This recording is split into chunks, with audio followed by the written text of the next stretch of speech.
बात करते हैं हमारा third form of the parabola यानी कि third standard form of the parabola.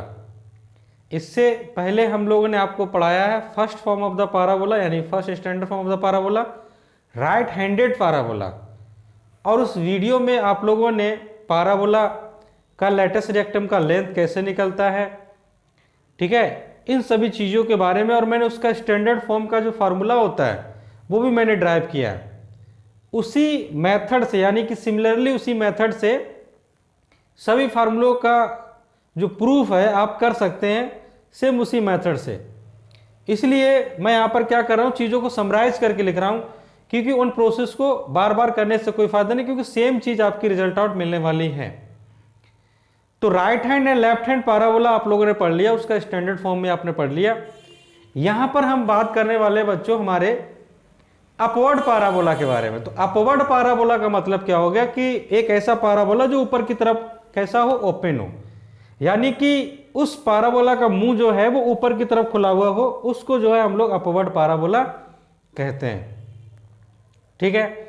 तो अगर वो अपवर्ड पाराबोला है, इसका मतलब ये हो गया कि उसका जो सिमेट्रिक लाइन ऑफ एक्सिस होगा वो कौन सा होगा, वो होगा उसका वाई एक्सिस। तो सिमेट्रिक लाइन ऑफ एक्सिस जो है वो आपका वाई एक्सिस होता है। आप देख सकते हैं ये दिस इज द है ना एक्सिस ऑफ द पाराबोला। और पाराबोला जो है वो आपका कहां से लाई करेगा, वो लाई करेगा आपका ओरिजिन से।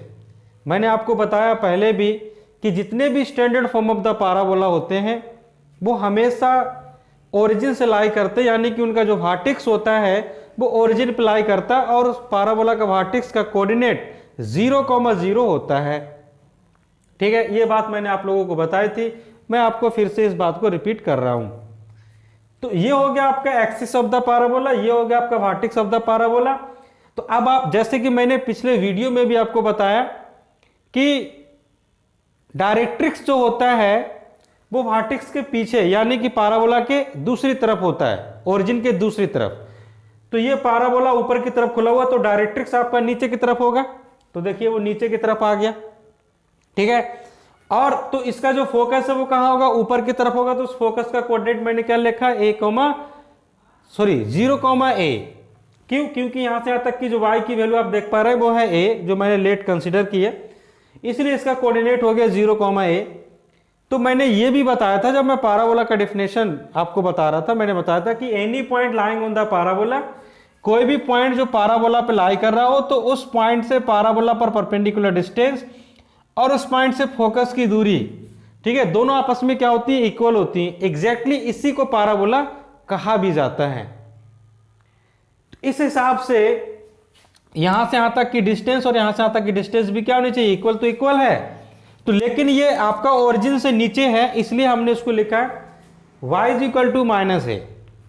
तो y = -a को आप y + a = 0 भी लिख सकते हैं, और वो आपका बन गया इक्वेशन ऑफ द डायरेक्ट्रिक्स, ठीक है। चलिए, तो अब अगर हम ऊपर की तरफ जाए तो मेरे पास क्या आ जाएगा, y = a। तो y = a को अगर हम सॉल्व करें, ये देखिए ये वाला जो पोर्शन है वो है हमारे पास y = a। अगर हम इसको सॉल्व करें तो y - a = 0। तो ये वाला जो इक्वेशन आया आपका, ये आया आपका लेटस रिएक्टम का इक्वेशन।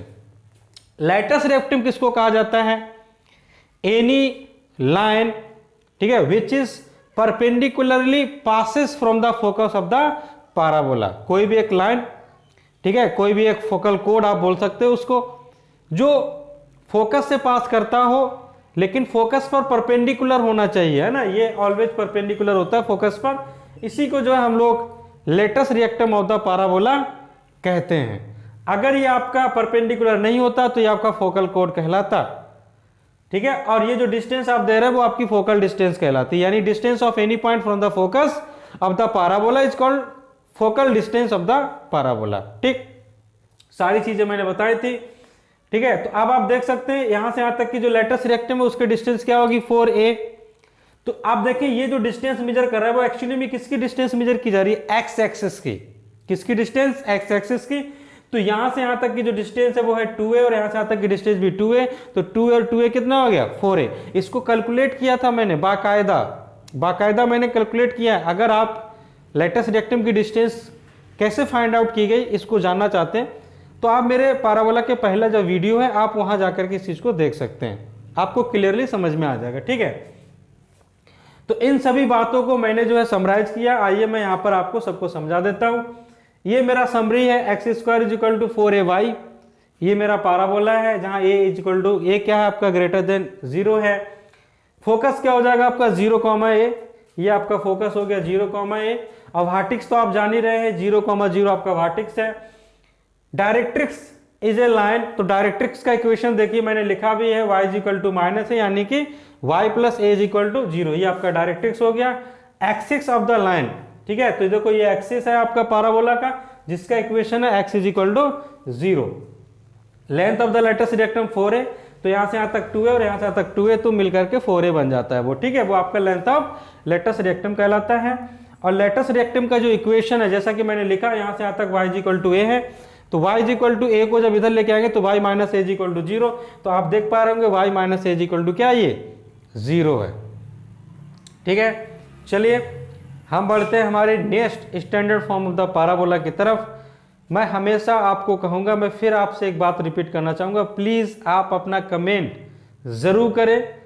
आप लोगों का कमेंट हमको एक, ठीक है, फीडबैक देता है और मोटिवेट करता है काम को करने के लिए। तो प्लीज अपना कमेंट जरूर छोड़ें और कमेंट में ये बताएं कि आपको वीडियो कैसा लगा।